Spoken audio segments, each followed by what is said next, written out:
ಪೂಜ್ಯ ಸ್ವಾಮೀಜಿಯವರ ಪಾದಗಳಿಗೆ ಶಿರಸಾಷ್ಟಾಂಗ ಪ್ರಣಾಮಗಳನ್ನು ಮಾಡ್ತಾ, ವೇದಿಕೆಯ ಮೇಲಿರುವಂತ ಎಲ್ಲ ಗಣ್ಯಮಾನ್ಯರೇ, ಆತ್ಮೀಯ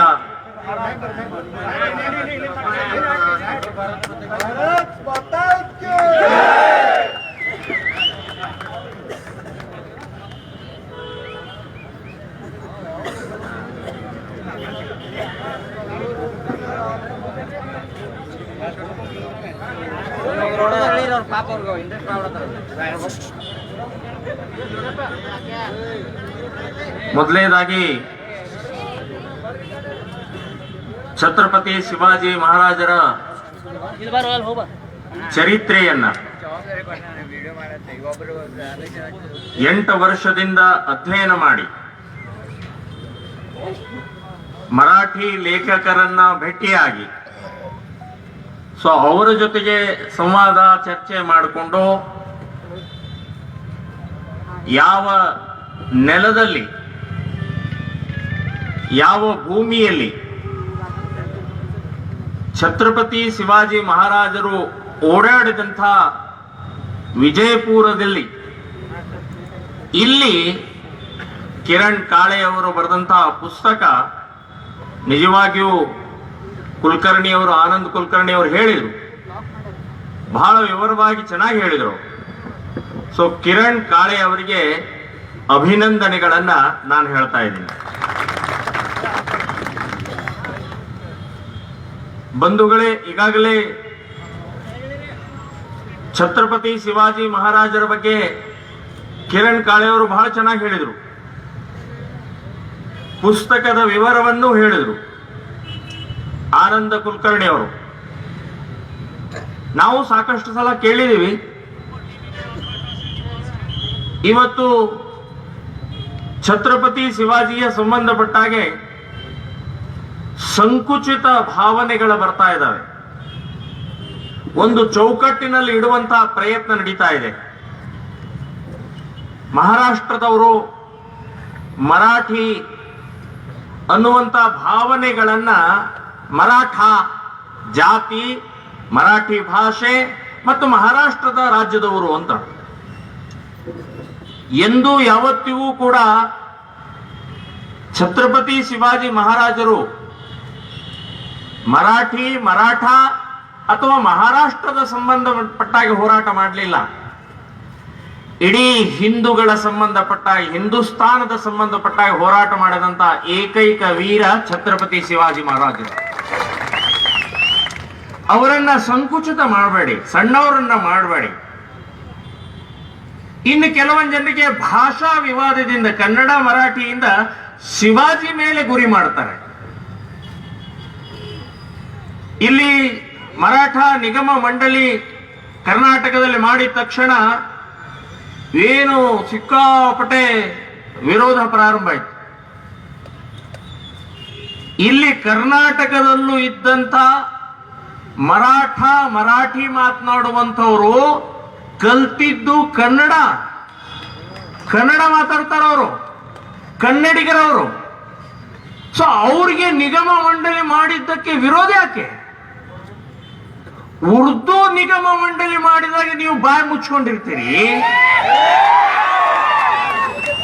ಕ್ರಿಶ್ಚಿಯನ್ ನಿಗಮ ಮಂಡಳಿ ಮಾಡಿದಾಗ ನೀವು ಎಲ್ಲಾ ಮುಚ್ಕೊಂಡಿರ್ತೀರಿ, ಮರಾಠ ಮಂಡಲ ಮಾಡಿದ ಕೂಡಲೇ ಉರಿಯಕ್ ಸ್ಟಾರ್ಟ್ ಆಯ್ತು. ಪುಕ್ಕು ಪುಕ್ಕು ಪುಕ್ಕು ಪುಕ್ಕು ಉರಿಯಕ್ ಸ್ಟಾರ್ಟ್ ಆಯ್ತು. ಸೋಕ್ಯನ ಭಯಾಗ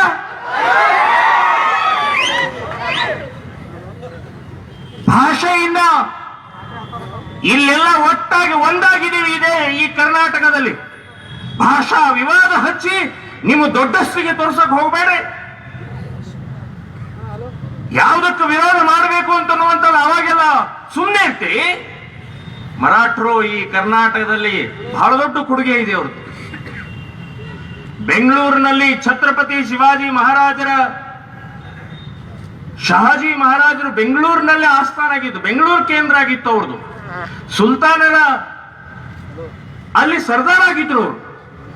ಅವರ ಸಮಾಧಿ ಶಿವಮೊಗ್ಗ ಜಿಲ್ಲೆಯಲ್ಲೇ ಇದೆ.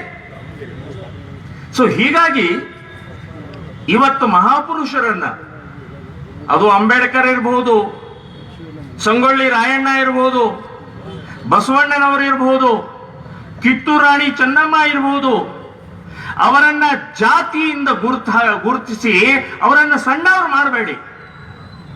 ಇಡೀ ದೇಶಕ್ಕೆ, ಇಡೀ ಜಗತ್ತಿಗೆ ಶ್ರೇಷ್ಠ ಮಹಾಪುರುಷರವರು. ಸಂವಿಧಾನವನ್ನ ಬರೆದಂತ ಆ ಭಾರತ ರತ್ನ ಅಂತ ಹೇಳಿಕೊಂಡಂತ ಡಾಕ್ಟರ್ ಅಂಬೇಡ್ಕರ್ ನಮ್ಮಲ್ಲೂ ರಕ್ತ ಹರಿತಾ ಇದೆ, ಅವರ ರಕ್ತ ನಮ್ಮಲ್ಲೂ ಹರಿತಾ ಇದೆ. ಸಂಗೊಳ್ಳಿ ರಾಯಣ್ಣನ ಈ ಭೂಮಿ ನಮಗೆ ಪಾವನ ಆಗಿದ್ದು ಯಾವುದೋ ಒಂದು ಜಾತಿಗೆ ಹೋರಾಟ ಮಾಡಲಿಲ್ಲ. ಕಿತ್ತೂರು ರಾಣಿ ಚೆನ್ನಮ್ಮನ ಜಾತಿಯಿಂದ ಗುರುತಿಸಬೇಡ.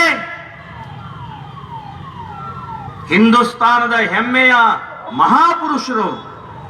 ನಾವಿವತ್ತು ಇಷ್ಟು ಆನಂದವಾಗಿ, ಇಷ್ಟು ಮುಕ್ತವಾಗಿ ಸ್ವಾತಂತ್ರ್ಯ ಅನುಭವಿಸ್ತಾ ಇರೋದು ಅವರೆಲ್ಲರ ತ್ಯಾಗ ಬಲಿದಾನದಿಂದ.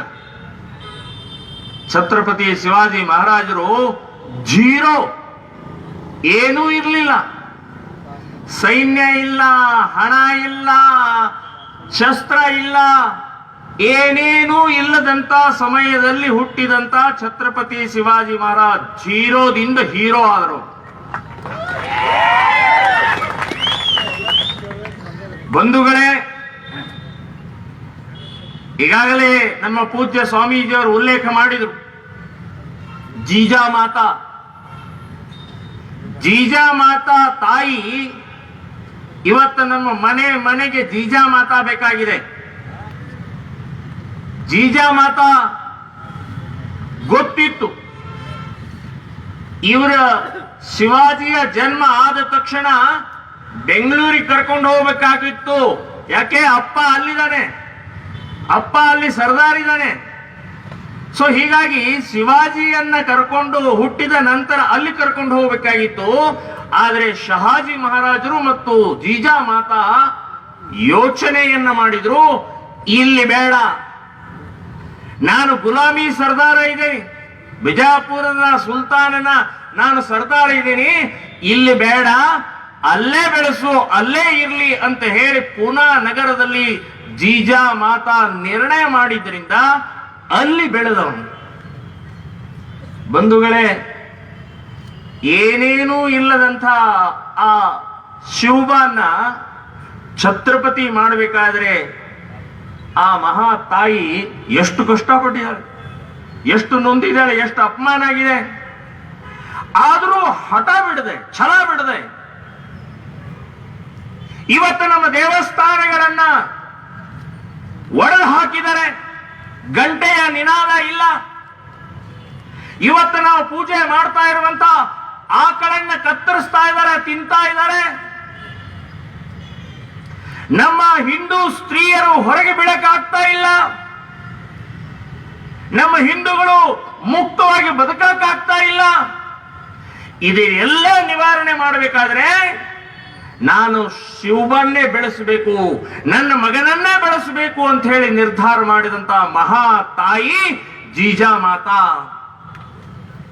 ಅವ್ರು ಬೇರೆಯವ್ರನ್ನ ಯಾರೋ ಮಾಡ್ತಾರೆ, ಯಾರೋ RSS ನವ್ರು ಮಾಡ್ತಾರೆ, ವಿಶ್ವ ಹಿಂದೂದವ್ರು ಮಾಡ್ತಾರೆ, ಶ್ರೀರಾಮ್ ಸೇನೆ ಸಂಘಟನೆ ಮಾಡ್ತಾರೆ ಅಂತ ಹೇಳಿಲ್ಲ. ನನ್ನ ಮಗನನ್ನೇ ಬೆಳೆಸ್ತೀನಿ ನಾನು.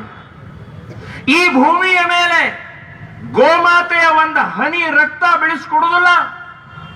ಮತ್ತೆ ಪುನಃ ದೇವಸ್ಥಾನವನ್ನ ಮತ್ತೆ ಕಟ್ಟುತ್ತೀನಿ ಈ ಶಿವಾಜಿಯ ಮೂಲಕ ಅಂತ ಹೇಳಿ ಜೀಜಾ ಮಾತಾ ಬೆಳೆಸಿದ್ಲು. ಆ ಸಣ್ಣ ಬಾಲಕನ ಇದ್ದಾಗಲೇ ಅವನ ಕೈಯಲ್ಲಿ ಒಂದು ಖಡ್ಗ ಕೊಟ್ಲರಿ, ಆಟ ಆಡಕ್ಕೆ. ಪ್ಲಾಸ್ಟಿಕ್ ಅದ್ದಲ್ಲ, ರಬ್ಬರಿಂದ ಅಲ್ಲ, ರಟ್ಟಿಂದ ಅಲ್ಲ, ಹರಿತವಾದ ಸರಿಯಾಗಿ ಏಕಮಾರ್ ದೋ ತುಕಡ, ಕೈಯಲ್ಲಿ ಸಣ್ಣ ಖಡ್ಗ ಕೊಟ್ಟು ಮಗನೇ ಆಟ ಆಡ ಹೋಗಂತ ಹೇಳಿದ್ಲು. ನೋಡಿ, ಈಗಿನ ತಾಯಂದ್ರು ಒಂದು ಬ್ಲೇಡ್ ಹಿಡಿದ್ರು ಸಾಕು, ಮಗು ಏನಾಗುತ್ತಿದೆ, ಬ್ಲೇಡ್ ರಕ್ತ ಬರುತ್ತೆ, ಸಾಯತ್ತೆ ಅದ. ಜೀಜಾ ಮಾತಾ ಖಡ್ಗ ಕೊಟ್ಲರಿ ಕೈಯಲ್ಲಿ, ಹೋಗು ಮಗನೇ ಆಟ ಆಡು ಅಂತ ಹೇಳಿ. ಇನ್ ಖಡ್ಗ ಕೊಟ್ಟು ಬ್ಯಾಟಿಂಗ್ ಮಾಡಕ್ಕಾಗತ್ತೆ? ನಾನು ಯುದ್ಧನೇ ಮಾಡ್ಬೇಕು. ಸೊ ಯುದ್ಧದ ಆಟ ಆಡಕ್ ಸ್ಟಾರ್ಟ್ ಮಾಡಿದ. ನೋಡಿ, ಎಂಥ ಆ ಬಾಲಕನಲ್ಲಿ ಜೀಜಾ ಮಾತಾ ಅವನಲ್ಲಿ ಶಿಕ್ಷಣ ಕೊಡ್ತಾ ಕೊಡ್ತಾ ಕೊಡ್ತಾ ತಂದೆ ಕರ್ಕೊಂಡು ಬಂದಾಗ ತಂದೆಗನಿಸ್ತು ಸುಲ್ತಾನನ ಒಂದ್ಸಲ ಪರಿಚಯ ಮಾಡಿಸ್ಬೇಕು ಅಂತ ಹೇಳಿ ಇದೇ ಬಿಜಾಪುರ ಕರ್ಕೊಂಡ್ ಬಂದಾಗ 12 ವಯಸ್ಸು ಅವನಿಗೆ, ಎಳೆ ವಯಸ್ಸು ಅವನಿಗೆ. ಸುಲ್ತಾನನಿಗೆ ಭೇಟಿ ಆಗಬೇಕಾದ್ರೆ ಒಂದು ಸಣ್ಣ ಕಿಂಡಿ ಇತ್ತು, ದೊಡ್ಡ ಬಾಗಿಲ ಇರಲಿಲ್ಲ, ದರ್ವಾಜ ಇರಲಿಲ್ಲ. ಸಣ್ಣ ಕಿಂಡಿ ಒಳಗಡೆನೆ ಹೋಗ್ಬೇಕು, ಯಾಕೆಂದ್ರೆ ಬಗ್ಗಿ ಹೋಗ್ಬೇಕು. ಆ ಸುಲ್ತಾನನಿಗೆ ಅಲ್ಲೇ ಬಗ್ಗೆನೆ ಒಳಗಡೆ ಹೋಗ್ಬೇಕು ಅಂತನ್ನುವಂತ ಒಂದು ಸಿಸ್ಟಮ್ ದಿಂದ ಮಾಡಿದ್ರು. ಅಪ್ಪ ಶಹಾಜಿ ಮಹಾರಾಜರ ಬಗ್ಗಿ ಒಳಗಡೆ ಹೋಗಿ ಕುರ್ನಿಸಾತ್ ಮಾಡಿದ್ರು 3 ಸಲ. ಇವನಿಗೆ ಅನಿಸ್ತು, ನಾನ್ಯಾಕೆ ಬಗ್ಗಬೇಕು, ನಾನು ಬಗ್ಗೋದಾದ್ರೆ ಭಾರತ ಮಾತೆಗೆ ಬಗ್ತೇನೆ, ನಾನು ಬಗ್ಗೋದಾದ್ರೆ ನನ್ನ ತಂದೆ ತಾಯಿಗೆ ಬಗ್ತೇನೆ. ಆದ್ರೆ ಈ ಸುಲ್ತಾನನ್ಗೆ ಯಾಕೆ ಬಗ್ಬೇಕಾರೆ? ಅವನು ಬಗ್ಲಿಲ್ಲ. ಅಪ್ಪ ಹೋಗಿದ್ ನೋಡಿದ, ಆದ್ರೆ ಬಗ್ಲಿಲ್ಲ. ಅವನು ಮೊದಲು ಇಟ್ಟಿದ್ದು ಎಡಗಾಲನ್ನಿಟ್ಟ, ಬಲಗಾಲ ಇಡ್ಲಿಲ್ಲ. ಬಲಗಾಲ ಯಾಕೆ ಇಡಬೇಕಾರೆ? ಇದೇನ್ ದೇವಸ್ಥಾನನ? ಎಡಗಾಲಿಟ್ಟ. ಎಡಗಾಲಿಟ್ಟು ನೆಟ್ಟಿಗೆ ಹೀಗೆ ಒಳಗಡೆ ಹೋದ, ಬಗ್ಲಿಲ್ಲ. ಇದು ಛತ್ರಪತಿ ಶಿವಾಜಿ, ಇದು ಛತ್ರಪತಿಯ ಸ್ವಾಭಿಮಾನ. ಜೀಜಾ ಮಾತಾ ಎದೆ ಹಾಲು ಕೊಡ್ಲಿಲ್ಲ, ದೇಶಭಕ್ತಿಯ ಅಮೃತವನ್ನು ಕೊಟ್ಟಂತಹ ಮಹಾ ತಾಯಿರಿ ಅದು. ಕುರ್ನಿಸಾತ್ ಮಾಡು ಮಗನೇ ಅಂತ ಅಪ್ಪ ಹೇಳಿದ್ರು. ಮನಸ್ಸಿನಲ್ಲಿ ಹೇಳ್ದ ಶಿವಾಜಿ, ನಾನು ತಂದೆ ನಿಮಗೆ ನಮಸ್ಕಾರ ಮಾಡ್ತೀನಿ, ತಾಯಿಗೆ ನಮಸ್ಕಾರ ಮಾಡ್ತೀನಿ, ದೇವಸ್ಥಾನಕ್ಕೆ ದೇವರಿಗೆ ನಮಸ್ಕಾರ ಮಾಡ್ತೀನಿ, ಈ ಸುಲ್ತಾನನಿಗೆ ನಮಸ್ಕಾರ ಮಾಡುದಿಲ್ಲ ಅಂತೇಳಿ 2 ಕೈ ಹಿಂದೆ ಕಟ್ಕೊಂಡು ಹಿಂಗೆ ನಿಂತ. ಅಲ್ಲ ಶಹಾಜಿ ಹೇಳಿದ್ರು, 2 ಸಲ 3 ಸಲ ಹೇಳಿದ್ರು, ನಡಿಲಿಲ್ಲ, ಅಲ್ಲಾಡ್ಲಿಲ್ಲ. ಅವಾಗ ಸುಲ್ತಾನ್ ಮೇಲೆ ಕೂತವನ್, ಛೋಟಾ ಹೈ ಜಿ, ಛೋಟಾ ಹೈ ಬಚ್ಚಾ ಹೈ, ಛೋಡ್ ದೋ छोटा नहीं, तुझे नहीं छोड़ता है. ಸೊ ಇದು ಛತ್ರಪತಿ ಶಿವಾಜಿ ಮಹಾರಾಜರು. ಬಗ್ಲಿಲ್ಲ, ಕುರ್ನಿಸಾತ್ ಮಾಡಲಿಲ್ಲ. ಇದು ಸ್ವಾಭಿಮಾನ ರೀ. ನಾವು ಆ ಛತ್ರಪತಿ ಶಿವಾಜಿ ಮಹಾರಾಜ್ ಕಿ ಜೈ ಅಂತ ಹೇಳಲು, ಅದೇ ಅಬ್ದುಲ್ಲಾ ನನ್ನ ಕಡೆಗೆ, ಅಬ್ದುಲ್ಲಾ ಕೈಸೆ ಬೇಸ್ತೀಜಿ ಅಂತ ಹೇಳಿ ಅವನ ಕಡೆನೆ ಖರೀದಿ ಮಾಡೋದು, ಅವನ ಕಡೆನೆ ಶಗಡಿ ತಿನ್ನು. ಸ್ವಾಭಿಮಾನ ಇಲ್ಲ ರೇ. ಛತ್ರಪತಿ ಬಗ್ಗೆ ಮಾತಾಡೋದಾದ್ರೆ ಸ್ವಾಭಿಮಾನ ಇರಬೇಕು. ನಾವು ಬರ ಓದಿದ್ರೆ ಜೈ ಜೈಕಾರ ಹಾಕಿದ್ರೆ ಸಾಲೋದಿಲ್ಲ. ಛತ್ರಪತಿ ಶಿವಾಜಿ ಮಹಾರಾಜರ 400 ವರ್ಷದ ಹಿಂದೆ ಏನಿದೆ ಇವತ್ತಿಗೂ ಅದೇ ಇದೆ. ಇವತ್ತಿಗೂ ಆಗ ಕಡಿತಾ ಇದ್ದಾರೆ, ಇವತ್ತಿಗೂ ಮತಾಂತರ ಮಾಡ್ತಾ ಇದ್ದಾರೆ, ಇವತ್ತಿಗೂ ಪಾಕಿಸ್ತಾನ ಜಿಂದಾಬಾದ್ ಅಂತ ಹೇಳ್ತಾರೆ, ಇವತ್ತಿಗೂ ದೇಶದ್ರೋಹಿ ಮಾಡ್ತಾ ಇದ್ದಾರೆ. ಎಲ್ಲಿ ಸ್ವಾಭಿಮಾನ? ಇಲ್ಲಿ ಇರುವಂತಹ ವಿಜಯಪುರ ನಗರದಲ್ಲಿರುವಂತಹ 82 ಪ್ರಾಚ್ಯ ವಸ್ತು ಕಟ್ಟಡದಲ್ಲಿ 30 ನುಂಗಿ ಹಾಕಿದ್ದಾರೆ. ಏನ್ ಮಾಡ್ತಾ ಇದ್ದೀವಿ ನಾವು? ಛತ್ರಪತಿ ಶಿವಾಜಿ ಮಹಾರಾಜ್ ಕಿ ಜೈ ಅನ್ನುವಂತವರು. ನಾನೇ ಹೋರಾಟ ಮಾಡಿದೆ ಅದ್ರ ವಿರುದ್ಧ. ಸೊ ಬಂಧುಗಳೇ, ಇವತ್ತಿಗೂ ಛತ್ರಪತಿ ಶಿವಾಜಿಯ ವಿಚಾರಧಾರೆ ಆಚರಣೆ ಬರಬೇಕಾಗಿದೆ. ಬರೇ ಜೈ ಜೈಕಾರ ಹಾಕಿದ್ರೆ ಆಗೋದಿಲ್ಲ. ಹೇಳಿದ್ರು, ಗೋಮಾತೆಯ ಕತ್ತರಿಸಬೇಕಾದ್ರೆ ಅವನ ಕೈಯನ್ನೇ ಕತ್ತರಿಸಿದಂತ ಛತ್ರಪತಿ ಶಿವಾಜಿಯ ನೆಲ ಇದು ಅಂತ ಹೇಳಿ. ಇವತ್ತಿಗೂ ಕೂಡ ಗೋಮಾತೆ ಹತ್ಯೆ ಇಲ್ಲಿಂದ ಆಗಿ ಸೋಲಾಪುರಕ್ಕೆ, ಮಹಾರಾಷ್ಟ್ರಕ್ಕೆ ಗೋಮಾಂಸ ಹೋಗ್ತಾ ಇದೆ. ಯಾರು ತಡೆಯವ್ರೆ? ಇಲ್ಲಿ ವೇದಿಕೆ ಮೇಲೆ ಕೂತಂತ ನಾನು ಯಾರಾದರೂ ನೀವು ಸಂಬಂಧಪಟ್ಟಂತವ್ರು ಇದ್ರೆ ದಯವಿಟ್ಟು ಇದನ್ನು ತಡೆಯೇ. ನಾವು ಹುಲಿಗಳೇ ಜಾಸ್ತಿ ಆಗ್ಬಿಟ್ಟಿದ್ದಾವೆ. ಹುಲಿಗಳು ಹುಲ್ಲು ತಿಂತಾ ಇದ್ದಾವೆ ಅಷ್ಟೇ. ಆದ್ರೆ ಇಲ್ಲಿ ಆಗ್ತಾ ಇರುವಂತಹ ಅನ್ಯಾಯದ ವಿರುದ್ಧ ಹೋರಾಟ ಮಾಡುವಂತಹ ಹುಲಿ ಬೇಕಾಗಿದೆ. ಗೋಮಾತೆಯ ರಕ್ತವನ್ನು ನಿಲ್ಲಿಸಬೇಕಾಗಿದೆ. ಆ ಪ್ರಾಚ್ಯ ವಸ್ತು ಇಲಾಖೆಯ 30 ಕಟ್ಟಡಗಳನ್ನ ಮತ್ತೆ ವಾಪಸ್ ತಗೋಬೇಕಾಗಿದೆ. ಇಲ್ಲಿ ತಾಜ್ ಬಾಡಿ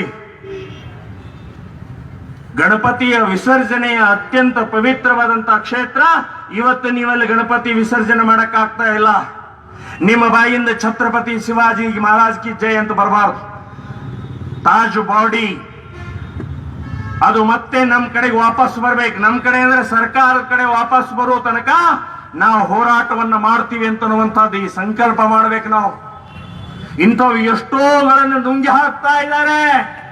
ನಿಮ್ಮ ಮನೆಗೂ ಬರ್ತಾರೆ, ನಿಮ್ಮ ಅಂಗಡಿಗೂ ಬರ್ತಾರೆ, ನಿಮ್ಮನ್ನು ನುಂಗ್ತಾರೆ. ಬಾಯಿ ಮುಚ್ಕೊಂಡು ಕೂತ್ಕೊಂಡ್ರೆ ಬರೇ ಜೈಕಾರ ಹಾಕಿದ್ರೆ ಸಾರುವುದಿಲ್ಲ. ಸ್ವಲ್ಪ ಬೇಕು, ರಟ್ಟೆಯಲ್ಲಿ ಶಕ್ತಿ ಬೇಕು. ಸೊ ಹೋರಾಟ ಮಾಡುವಂತಹ ತಾಕತ್ತು ಬೇಕು ಅಂತಾನೆ ಕಿರಣ್ ಕಾಳೆ ಪುಸ್ತಕ ಬರೆದು ಪ್ರಚಾರ ಮಾಡ್ತಾ ಇದ್ದಾರೆ, ಜಾಗೃತಿ ಮೂಡಿಸ್ತಾ ಇದ್ದಾರೆ. ಪುಕ್ಕಟೆ ಅವರ ದುಡ್ಡಿಗೋಸ್ಕರ ಅಲ್ಲ. ಸೊ ಆ ವಿಚಾರ ಮನೆ ಮನೆ ಗೊತ್ತಾಗಬೇಕು, ಜಾಗೃತಿ ಆಗಬೇಕು, ನಮ್ಮ ಸಮಾಜ ಎದ್ದೇಳಬೇಕು ಅಂತನ್ನುವಂತ ಹಿನ್ನೆಲೆಯಲ್ಲಿ ಮಾಡ್ತಾ ಇದ್ದಾರೆ.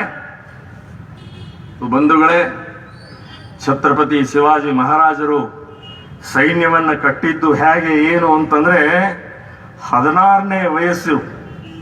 ಇವತ್ತಿನ SLC ವಿದ್ಯಾರ್ಥಿ 16ನೇ ವಯಸ್ಸಿಗೆ 300 ಜನರ ಸೈನ್ಯವನ್ನ ತಕೊಂಡು ತೋರಣಗಡ ಅನ್ನುವಂತ ಒಂದು ಕೋಟೆ ಗೆಲ್ತಾನ್ರಿ.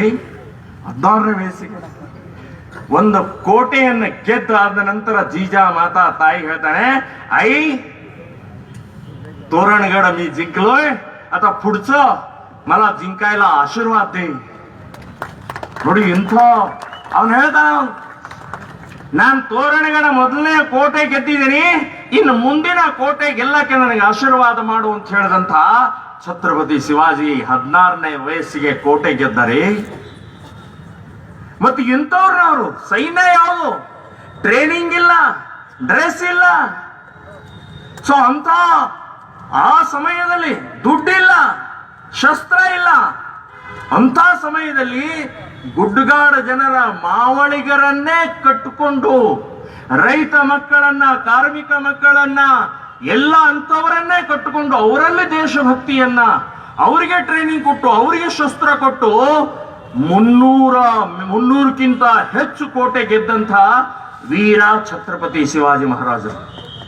ಸಾಮಾನ್ಯ ಜನರೇ, ಅತ್ಯಂತ ಸಾಮಾನ್ಯ ಜನ ಅವನ ಸೈನಿಕರಾಗಿದ್ರು, ಅವನು ಸೇನಾಧಿಪತಿಯಾಗಿದ್ರು, ವೀರಾದಿ ವೀರರಿದ್ರು. ಈಗಾಗಲೇ ತಾನಾಜಿ ಮಾಲ್ಸುರೆನ್ನ ಉಲ್ಲೇಖವನ್ನ ಮಾಡಿದ್ದಾರೆ. ಯಾರು ತಾನಾಜಿ ಮಾಲ್ಸುರೆ? ರೈತನ ಮಗ. ಒಮ್ಮೆ ಹೀಗೆ ಮನೆಯಲ್ಲಿ ತನ್ನ ಮಗನ ಮದುವೆ ಮಾಡ್ತಾ ಇದ್ದ ತಾನಾಜಿ ಮಾಲ್ಸುರೆ. ಮನೆಯಲ್ಲಿ ವೈಭವ, ಬ್ಯಾಂಡು, ಭಜಂತ್ರಿ, ಜನ ಓಡಾಡ್ತಾ ಇದ್ದಾರೆ. ಇನ್ನೇನು ಮದುವೆ ಅನ್ನು ಅರ್ಧ ಗಂಟೆ ಒಳಗೆ ಆಗ್ಬೇಕು, ಅಷ್ಟರೊಳಗೆ ಶಿವಾಜಿಯ ಕರೆ ಬರುತ್ತೆ.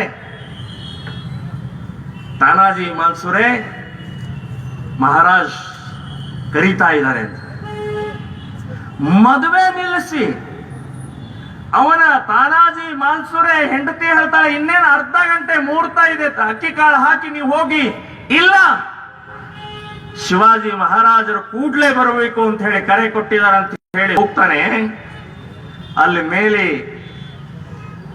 ಶಿವಾಜಿ ಮಹಾರಾಜರಿಗೆ ನಮಸ್ಕಾರ ಮಾಡಿ ಹೇಳ್ತಾನೆ, ಮಹಾರಾಜ್ ನಾನು ಬಂದಿದ್ದೀನಿ.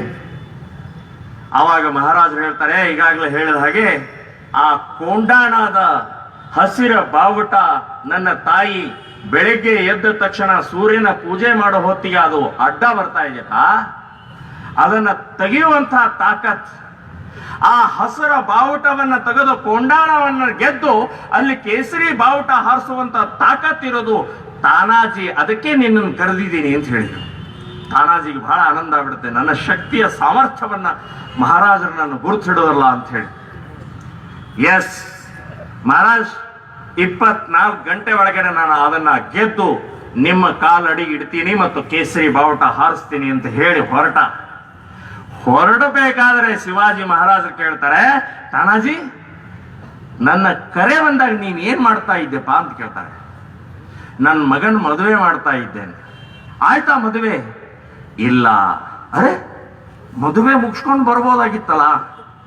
ಆವಾಗ ಅವನೊಂದು ಮಾತು ಹೇಳ್ತಾನ್ರಿ, ನಮ್ಮ ಎಲ್ಲರಿಗೂ ಸ್ವಾಭಿಮಾನದ ಆದರ್ಶ ಛತ್ರಪತಿ ಶಿವಾಜಿಯ ಹೇಗೆ ಒಬ್ಬೊಬ್ಬ ವ್ಯಕ್ತಿಯನ್ನು ತಯಾರು ಮಾಡಿದ್ದ ಅಂತ ಅನ್ನೋದಕ್ಕೆ ತಾನಾಜಿಯ ವಾಕ್ಯ ಹೇಳ್ತಾರೆ, ಮೊದಲು ಕೊಂಡಾಣದ ಮದುವೆ, ಆಮೇಲೆ ನನ್ನ ಮಗನ ಮದುವೆ ಅಂತ ಹೇಳ್ತಾನ. ಮೊದಲು ಕೊಂಡಾಣದ ಕೋಟೆಯ ಮದುವೆ ಮೊದಲು, ಆಮೇಲೆ ನನ್ನ ಮಗನ ಮದುವೆ ಅಂತ ಹೇಳ್ತಾನೆ.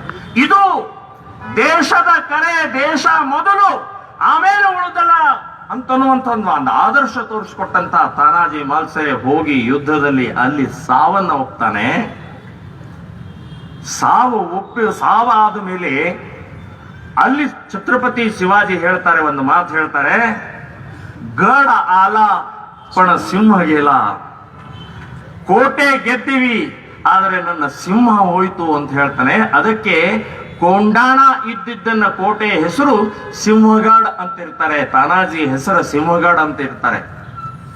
ಸೊ ಇಂಥ ಸಾಮಾನ್ಯ ವ್ಯಕ್ತಿಗಳ ಮೂಲಕ ಹಿಂದವಿ ಸ್ವರಾಜ್ಯವನ್ನ ಸ್ಥಾಪನೆ ಮಾಡಿದಂತ ಮಹಾಪುರುಷ ಛತ್ರಪತಿ ಶಿವಾಜಿ ಮಹಾರಾಜರು. ಇದೇ ಭೂಮಿಯಿಂದ ಬಡಿ ಬೇಗಂ ಅಂತ ಹೇಳಿ, ಉಡಿಯಾ ಬೇಗಂ ಅಂತ ಹೇಳಿ 22 ಜನ ಸರ್ದಾರರ ಮೀಟಿಂಗ್ ನಲ್ಲಿ ಹೇಳ್ತಾರೆ, ಆ ಶಿವಾಜಿಯ ಪುಂಡಾಟಿಕೆ ಬಹಳ ಆಗಿದೆ, ಶಿವಾಜಿಯನ್ನು ಕೊಂದು ತರಬೇಕು, ಶಿವಾಜಿಯ ಜೀವಂತ ಅಥವಾ ಹೆಣ ತರಬೇಕು, ಯಾರು ತರ್ತೀನಿ ಅಂತ ಹೇಳಿ 22 ಜನ ವೀರಾದಿ ವೀರ ಶೂರರ ಎದುರುಗಡೆಗೆ ಹೇಳ್ತಾಳೆ. ಯಾರೂ ಹೇಳುವುದಿಲ್ಲ. ಕೊನೆಗೆ ಹೇಳ್ತಾನೆ ಒಬ್ಬನು ರಾಕ್ಷಸ ಹೇಳ್ತಾನೆ. 7 ಫೂಟ್ ಎತ್ತರ 4 ಫೂಟ್ ಅಗಲ ಇದ್ದಂತ ಒಬ್ಬ ರಾಕ್ಷಸ ಎದ್ದು ಹೇಳ್ತಾನೆ, ಮೈ ಲಾತಾ ಹೂ ಶಿವಾಜಿ ಕೋ. ಕ್ಯಾಲಾತ ಹೂ, ಆಮೇಲೆ ಗೊತ್ತಾಗತ್ತೆ ಅವನಿಗೆ. ಶಿವಾಜಿ ಸರಿ ವಜ್ರದ ಕಟಾರಿ ತಗೊಂಡು ಹೊರಡ್ತಾನೆ. 3 ಲಕ್ಷ ಜನ ಸೈನ್ಯ. ಅವನಿಗೆ ಡೌಟ್ ಬರುತ್ತೆ. ಬಿಜಾಪುರದಿಂದನೇ ಹೋಗ್ಬೇಕಾದ್ರೆ ಒಂದು ಡೌಟ್ ಬರುತ್ತೆ. ಅವನಿಗೆ ಬರೇ 61 ಹೆಂಡತಿಯರಷ್ಟೇ ಇದ್ರು, ಓನ್ಲಿ 61 ಹೆಂಡತಿಯರು.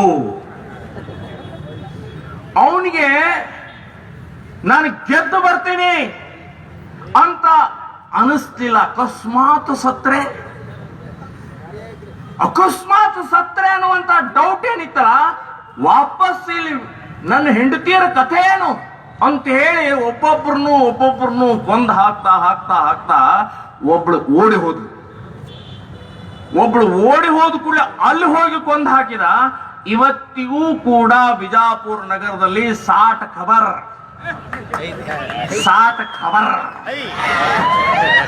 ಇವತ್ತಿಗೂ ಇದಾವೆ. ನೀವೇನ್ ನೋಡಕ್ ಹೋಗ್ಬೇಡ್ರಿ, ಅಲ್ಲೇ ನೋಡೋರು. ಸೊ ಈ ಒಂದ್ ಹೆಣ ಅಲ್ಲಿ ದೂರ ಇದೆ. ಬಂಧುಗಳೇ, ಇವನು ಹೋದ. ಅಫ್ಜಲ್ ಖಾನ್ ಹೋದಿದ್ದು ಹೇಗೆ ಅಂತಂದ್ರೆ ಭಯಾನಕವಾಗಿ. ಹಳ್ಳಿ ಪ್ರತಾಪಗಢದವರೆಗೆ ಹೋಗಬೇಕಾದ್ರೆ, ಇಲ್ಲಿಂದ ಪ್ರತಾಪಗಢವರೆಗೆ ಹೋಗಬೇಕಾದ್ರೆ ಹಳ್ಳಿಗಳನ್ನು ಲೂಟಿ ಮಾಡಿದ, ಮತಾಂತರ ಮಾಡಿದ, ನಮ್ಮ ಅಕ್ಕ ತಂಗಿಯರ ಮೇಲೆ ಅತ್ಯಾಚಾರವನ್ನು ಮಾಡಿದ, ಮಕ್ಕಳನ್ನ ಮೇಲೆಸೆದು ಕೆಳಗಡೆಗೆ ಬರ್ಚಿಯನ್ನು ಹಿಡಿದ. ಹೀಗ ಅತ್ಯಂತ ಅಮಾನುಷವಾಗಿ ಹೋದಂತವನು ತುಳಜಾ ಭವಾನಿ, ಅಂಬಾ ಭವಾನಿ ದೇವಸ್ಥಾನವನ್ನು ಒಡೆದು ಆಕಳ ರಕ್ತದ ಅಭಿಷೇಕ ಮಾಡಿದಂತ ನೀಚ, ನಿರ್ಲಜ್ಜ, ದ್ರೋಹಿ ಯಾರು ಅಂತಂದ್ರೆ ಅಫ್ಜಲ್ ಖಾನ್. ಪ್ರತಾಪಗಢದಲ್ಲಿ 25,000 ಜನರ ಸೈನ್ಯ ಇಟ್ಟುಕೊಂಡು ಛತ್ರಪತಿ ಶಿವಾಜಿ ಎದುರು ನೋಡ್ತಾ ಇದ್ದಾನೆ. ಒಂದೊಂದು ಕೇಳ್ತಾ ಇದ್ದಾನೆ, ಆ ಹಳ್ಳಿ ಹೋಯ್ತು, ಈ ಹೋಯ್ತು, ಆ ಕೋಟೆ ಹೋಯ್ತು, ತುಳಜಾ ಭವಾನಿ ಯಾವ ದೇವಿಯನ್ನು ಆರಾಧನೆ ಮಾಡ್ತೀನಿ, ಯಾವ ಮನೆ ದೇವರಿದೆ ನಂದು, ಆ ಮನೆ ದೇವರ ತುಳಜಾ ಭವಾನಿ, ಅಂಬಾ ಭವಾನಿ ದೇವಸ್ಥಾನವನ್ನು ಒಡೆದ ಅಂತ ಗೊತ್ತಾಯ್ತು. ರಕ್ತ ಕುದೀತಾ ಇದೆ. ಸೊ ವ್ಯವಸ್ಥಿತವಾಗಿ ಅವನನ್ನ ಒಬ್ಬನ್ನೇ ಮೇಲೆ ಕರೆದು, ಇದು ಛತ್ರಪತಿಯ ಗೆರಿಲ್ಲಾ ಯುದ್ಧ, ಇದು ಛತ್ರಪತಿಯ ಚಾಣಕ್ಯ ನೀತಿ. ನೋಡಿ, 3 ಲಕ್ಷ ಜನರ ಸೈನ್ಯ ಹೊರಗಡೆ ನಿಂತಿದೆ, ಕೋಟೆ ಹೊರಗಡೆ ನಿಂತಿದೆ. ಇವನು ಒಬ್ಬರು ದೂತರನ್ನು ಕಳಿಸಿ ಹೇಳ್ದ, ನನಗೆ ಯುದ್ಧ ಮಾಡಕ್ ಆಗುದಿಲ್ಲ, ನೀವು ಬಹಳ ದೊಡ್ಡವರಿದ್ದೀರಿ, ನೀವು ಬಹಳ ಶ್ರೇಷ್ಠರಿದ್ದೀರಿ, ನನ್ನ ತಂದೆ ಸಮಾನರಿದ್ದೀರಿ, ಅದಕ್ಕೆ ನನಗೆ ಸಾಧ್ಯನೇ ಇಲ್ಲ, ನಿಮಗೆ ಸಂಪೂರ್ಣವಾಗಿ ನಾನು ಶರಣಾಗಿದ್ದೀನಿ, ನಾನು ಗೆದ್ದಂತ ಎಲ್ಲಾ ಕೋಟೆ ನಿಮಗೆ ಒಪ್ಪಿಸ್ತೇನೆ ಅಂತ ಹೇಳಿ ಒಬ್ಬ ದೂತನ್ನು ಕಳಿಸಿ ಹೇಳಿದ ಮೇಲೆ ಈ 7 ಫೂಟಿನ ಅಫ್ಜಲ್ ಖಾನ್ 8 ಫೂಟ್ ಆಗ್ಬಿಟ್ಟ. ವಾ, ಇನ್ನೂ ಯುದ್ಧನೇ ಆಗಿಲ್ಲ, ಈ ಶಿವಾಜಿ ಮೇರೆ ಮುಠಿ ಮೇ ಆಯಾದೆ ಅಂತ ಹೇಳಿ ಖುಷಿ ಬೆಟ್ಟ. ಇಡೀ ಆ 3 ಲಕ್ಷ ಜನರ ಸೈನ್ಯದಲ್ಲಿ ಗೊತ್ತಾಗ್ಬಿಡ್ತು ಶರಣಾಗ್ತಾ ಇದ್ದಾನೆ ಅಂತ ಹೇಳಿ. ಎಲ್ಲರೂ ಖಡ್ಗ ಬಿಟ್ಟು ಸೆರೆ ಕುಡಿದು ಕುಣದಾಡಕ್ ಸ್ಟಾರ್ಟ್ ಮಾಡ್ಬಿಟ್ರು. ಅಫ್ಜಲ್ ಖಾನ್ ಮೇಲೆ ಬಂದ ನೋಡಿ. ಮೇಲೆ ಬಂದ ಆ ವಜ್ರ ವೈಡೂರಿಂದ ತುಂಬಿದಂತ ಶಾಮಿಯಾನದೊಳಗಡೆಗೆ ಬಂದು ಆ ಶಿವಾಜಿಗೆ ಹೇಳ್ದ, ಆ ಬೇಟ ಅಂತ ಹೇಳಿ ಅಪ್ಕೊಂಡ. ಇವನು 7 ಫೂಟು, ಇವನು 4.5 ಫೂಟು ಸೊಂಟಕ್ಕೆ ಬಂದಿದ್ದ. ಇವನು ಗೊತ್ತಿತ್ತು, ಈಗಾಗಲೇ ಒಬ್ರು ಯಾರು ಹೇಳಿದ್ರು, ಯಾರನ್ನು ಬೇಕಾದವ್ರು ನಂಬ್ರಿ, ಆದ್ರೆ ಇವ್ರನ್ನ ಮಾತ್ರ ತುರ್ಕನ್ನ ಮಾತ್ರ ನಂಬೇಡ್ರಿ. ಅದು ಛತ್ರಪತಿ ಶಿವಾಜಿ ಗೊತ್ತಿತ್ತು. ಇವನ ಅಪ್ಕೊಳ್ಳೋವನಲ್ಲ, ಇವನನ್ನ ಕೊಲ್ಲಕ್ಕೆ ಬಂದಿದ್ದಾನೆ ಗೊತ್ತಿತ್ತು. ಆಕಳಗಳ ರಕ್ತಾಭಿಷೇಕ ಮಾಡಿದಂತ ನನ್ನ ಮನೆ ದೇವರ ಅನ್ನ ತುಳಜಾ ಭವಾನಿ ದೇವಸ್ಥಾನ ಒಡೆದಿದ್ದಾನೆ ಗೊತ್ತಿತ್ತು. ನಮ್ಮ ಅಕ್ಕ ತಂಗಿಯರ ಮೇಲೆ ಅತ್ಯಾಚಾರ ಮಾಡಿದಾನೆ ಅವನು ಗೊತ್ತಿತ್ತು. ಸೊ ಗೊತ್ತಿದ್ದಂಥ ವಿಚಾರವನ್ನ ಮನಸ್ಸಿನಲ್ಲಿ ಇಟ್ಟುಕೊಂಡು ಅಪ್ಪಿಕೊಂಡ ತಕ್ಷಣನೇ ಆ ಧೂರ್ತ ಅಫ್ಜಲ್ ಖಾನ್ ವಜ್ರದ ಕಠಾರಿಯನ್ನು ಬೆನ್ನಿಗೆ ಹಾಕಿದ. ಒಂದು ಕವಚ ಇದ್ದಿದ್ರಿಂದ ಕವಚ ಸೀರಿ ಹೋಯ್ತು. ಗೊತ್ತಿತ್ತು. ಹೀಗಾಗಿ ಛತ್ರಪತಿ ಶಿವಾಜಿಯ ಬಲಗೈಯಲ್ಲಿ ಹುಲಿ ಉಂಗುರ ಹಾಕೊಂಡಿದ್ರು. ಅವನ ಹೊಟ್ಟೆ ಒಳಗಡೆ ಹಾಕಿ ಕರಳನ್ನ ಹೊರಗೆ ತಗದಂತ ಗಂಡಗಳಿರೇ. ಯಾವಾಗ ಹೊಟ್ಟೆ ಒಳಗಡೆ ಹಾಕಿ ಕರಳನ್ನು ತಗದ್ರು, ಅಲ್ಲ ದಗ ದಗ ದಗ ಬೋಸುಡಿಕೆ ದಗ ಯಾರೇ? ನೀನು ಮೊದಲು ನೀನು ಚಾಕು ಹಾಕಿದೆ ದಗ ಅಂತ ಹೇಳ್ತೀಯ. ಛತ್ರಪತಿ ಶಿವಾಜಿ ಮಹಾರಾಜರಿಗೆ ನಿನ್ನ ಗುಣ ಗೊತ್ತಿತ್ತು. ಅದಕ್ಕೆ ಹುಲಿ ಉಗುರು ಹಾಕಿ ಒಳಗಡೆಯಿಂದ ಸೀಳಿ ಹೊರಗಡೆ ತೆಗೆದ್ರು. ಇದು ಛತ್ರಪತಿ ಶಿವಾಜಿ ಮಹಾರಾಜರು. ಈ ರೀತಿ ಇಡೀ ಜೀವನ ಪೂರ್ತಿ ಛತ್ರಪತಿ ಶಿವಾಜಿ ಮಹಾರಾಜರನ್ನ ಇವತ್ತು ಯಾಕೆ ನಾವು ಗೌರವಿಸ್ತೀವಿ, ಯಾಕೆ ಪೂಜೆ ಮಾಡ್ತೀವಿ, ಯಾಕೆ ಜೈ ಜೈಕಾರ ಮಾಡ್ತೀವಿ ಅಂತಂದ್ರೆ, ಈ ರೀತಿಯ ನೀತಿಯಿಂದ, ಕುಟಿಲ ನೀತಿಯಿಂದ, ಚಾಣಕ್ಯದಿಂದ, ಅತ್ಯಂತ ಶ್ರೇಷ್ಠ ಕೌಶಲ್ಯತೆಯಿಂದ ಒಂದು ಯುದ್ಧ ಇನ್ನೊಂದು ಯುದ್ಧದ ರೀತಿ ಇರಲಿಲ್ಲ. ಹಾಗೆ 100 ಯುದ್ಧಗಳನ್ನು ಮಾಡಿದಂತಹ ಮಹಾನ್ ವ್ಯಕ್ತಿಯ ಆದರ್ಶ ಬರೇ ನಮ್ಮಲ್ಲ, ಇಡೀ ದೇಶದಲ್ಲಿ ಅಷ್ಟೇ ಅಲ್ಲ, ಭಾರತ ದೇಶದ ಅಷ್ಟೇ ಅಲ್ಲ, ವಿದೇಶದಲ್ಲೂ ಕೂಡ ಇವತ್ತು 8 ಜನ ವೀರಾದಿ ವೀರಗಳ ಹೆಸರುಗಳಿದಾವೆ. 8 ಜನರ ವೀರಾದಿ ವೀರಗಳು, ಜಗತ್ತಿನಲ್ಲಿ ವೀರಾದಿ ವೀರಗಳು ಯಾರು ಅಂತ ಅನ್ನೋದು 8 ಹೆಸರು ಬರೆದಿದ್ದಾರೆ. ಆ 8 ಹೆಸರಲ್ಲಿ ಮೊದಲೇ ಹೆಸರೇ ಛತ್ರಪತಿ ಶಿವಾಜಿ ಮಹಾರಾಜರು. ಸೊ ಇಂಥ ಛತ್ರಪತಿಯನ್ನ ನಾವು ಇವತ್ತು ಜಯಂತಿ, ಇವತ್ತು ಪುಸ್ತಕ ಬಿಡುಗಡೆ ಸ್ವಾಭಿಮಾನದಿಂದ ಮಾಡ್ತಾ ಇದ್ದೇವೆ ಬಂಧುಗಳೇ. ಸೊ ಈ ದೇಶದಲ್ಲಿ ಮಂದಿರಕ್ಕೆ ಅವಮಾನ ಆಗಬಾರದು, ಈ ದೇಶದಲ್ಲಿ ಸ್ತ್ರೀಯರಿಗೆ ಅವಮಾನ ಆಗಬಾರದು, ಈ ದೇಶದಲ್ಲಿ ಮಂದಿರಕ್ಕೆ ಅಪಮಾನ ಆಗಬಾರದು ಅನ್ನುವಂತಹದ್ದು ಛತ್ರಪತಿ ಶಿವಾಜಿಯ ಆ ಮಹಾನ್ ಕಾರ್ಯ ಇವತ್ತಿಗೂ ನಾವು ಮುಂದುವರಿಸಬೇಕಾಗಿದೆ. ರಾಮ ರಾಮ ರಾಮ ರಾಮ ಅಂತ ಹೇಳಿ ಒಂದು ರಾಮನ ಜನ್ಮಸ್ಥಾನದಲ್ಲಿ ಮಂದಿರ ಕಟ್ಟಕ್ಕೆ 500 ವರ್ಷ ಬೇಕಾಯ್ತು ನಮ್ಗೆ. 500 ವರ್ಷ ಸ್ವಾತಂತ್ರ್ಯ ಬಂದ ನಂತರ ಆದ್ರೂ ನಮಗೆ ಮಂದಿರ ಸಿಗತ್ತಾ ಅಂತಂದ್ರೆ ಮತ್ತೆ ಮಂದಿರಗೋಸ್ಕರ ಹೋರಾಟ ಮಾಡಬೇಕಾಯ್ತಲ್ರಿ. ಯಾಕೆ ಹೋರಾಟ? ನನಗೆ ಇನ್ನೂವರೆಗೆ ಅರ್ಥ ಆಗ್ತಾ ಇಲ್ಲ. ಬಾಬರ್ ಯಾರು? ಬಾಬರ್ಗೆ ಈ ದೇಶದ ಮುಸ್ಲಿಮರಿಗೆ, ಭಾರತದ ಮುಸ್ಲಿಮರಿಗೆ ಸಂಬಂಧ ಏನು? ಬಾಬರ್ ಒಬ್ಬ ಆಕ್ರಮಕ, ಅಫ್ಘಾನಿಸ್ತಾನದಿಂದ ಬಂದಂತ ಒಬ್ಬ ಆಕ್ರಮಕ, ಲೂಟಿಕೋರ, ಮತಾಂಧ, ನೀಚ, ದೇಶದ್ರೋಹಿ. ಅವನ ಪರವಾಗಿ ಈ ದೇಶದ ಮುಸ್ಲಿಮರು ಬಾಬರ್ ಮಸೀದಿ ಅಂತ ಹೇಳಿ ಈ ದೇಶದ ಮುಸ್ಲಿಮರು ಹೋರಾಟ ಮಾಡಿದಾರಲ್ಲ, ಬಂಧುಗಳೇ, ನನಗೇನು ಅರ್ಥ ಆಗ್ತಾ ಇಲ್ಲ. ನೀವು ಈ ದೇಶದ ಮುಸ್ಲಿಮರು ಭಾರತದಲ್ಲಿ ಹುಟ್ಟಿದರೆ, ಭಾರತದ ಅನ್ನ ತಿಂದಿದರೆ, ಭಾರತದ ಸವಲತ್ತುಗಳನ್ನು ತಗೊಳ್ತಾ ಇದ್ದೀರಿ. ನೀವು ಆಕ್ರಮಕರಲ್ಲ, ನೀವು ಭಾರತೀಯ ಮುಸ್ಲಿಮರಿದ್ದೀರಿ. ಬಾಬರ್ನ ಪರವಾಗಿ ಯಾಕೆ ಆದರೂ ಹೋರಾಟ ಮಾಡಬೇಕಾಯ್ತಲ್ರಿ?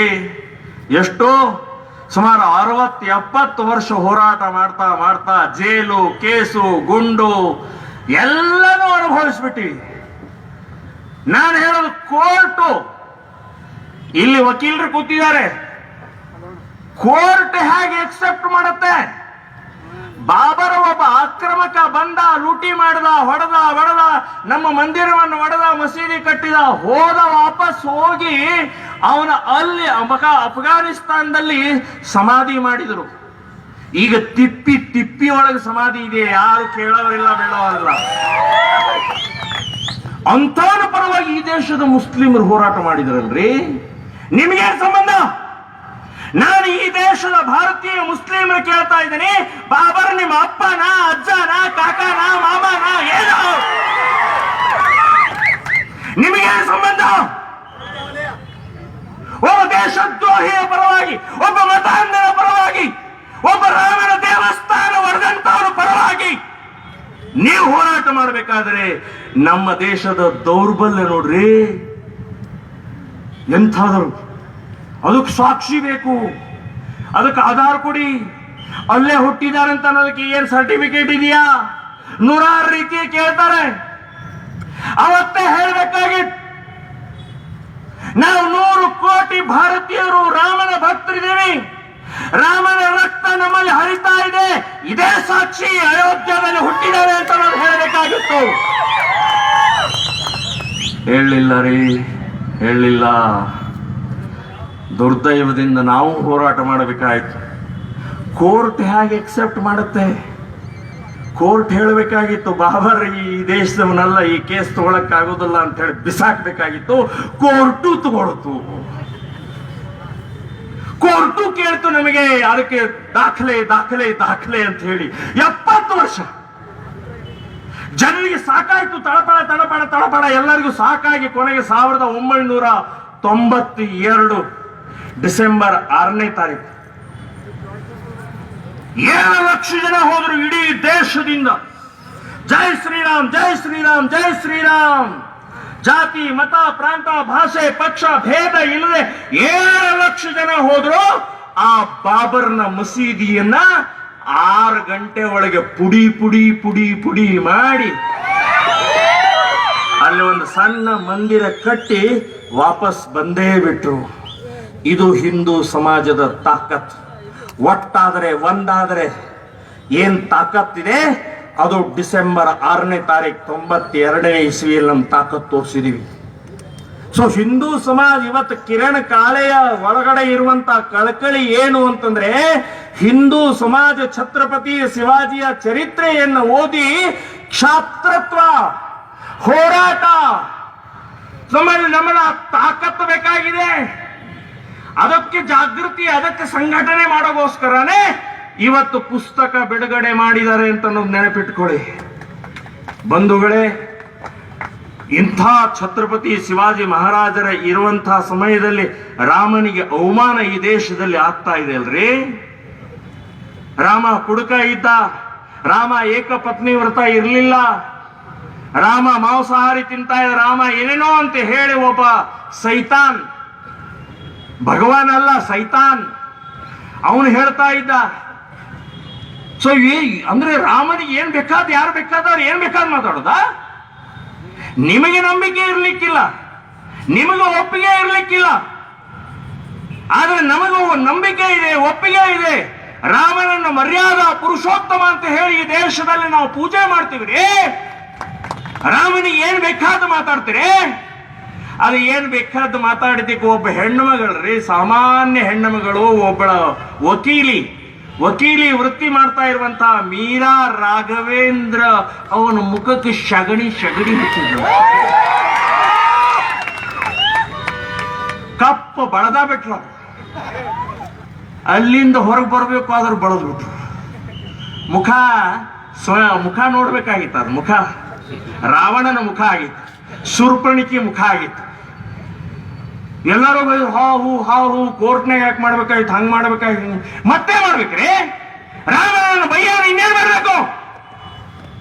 ರಾಮನ ಬೈಯುವಂತವ್ರು, ರಾವಣಿಗೆ ಅವಮಾನ ಮಾಡುವಂತವ್ರು ಇನ್ ಮೇಲೆ ನಡೆಯುವುದಿಲ್ಲ ಅಂತ ಅನ್ನೋದು ಮೀರಾ ರಾಘವೇಂದ್ರ ತೋರಿಸಿದ್ದಕ್ಕೆ ನಾನು ಮೀರಾ ರಾಘವೇಂದ್ರರಿಗೆ ಸಾವಿರ ಸಾವಿರ ಸಾವಿರ ಅಭಿನಂದನೆಗಳನ್ನು ಹೇಳ್ತಾ ಇದ್ದೇನೆ. ನಾನು ಮೀರಾ ರಾಘವೇಂದ್ರ ಅವರು ತೋರಿಸ್ಕೊಟ್ರು ಏನು ಮಾಡಬೇಕು. ರಾಮನ ಅವಮಾನ ಮಾಡಿದರೆ, ನಮ್ಮ ದೇವರಿಗೆ ಅವಮಾನ ಮಾಡಿದ್ರೆ ಇನ್ನು ಮೇಲೆ ನಡೆಯಂಗಿಲ್ಲ. ಬೀದಿ ಬೀದಿಯಲ್ಲಿ ಸಗಣಿ ಹಾಕ್ತೀವಿ, ಕೊಳತ ಮೊಟ್ಟೆ ಹಾಕ್ತೀವಿ ಅಂತ ಹೇಳಿ ಒಬ್ಬ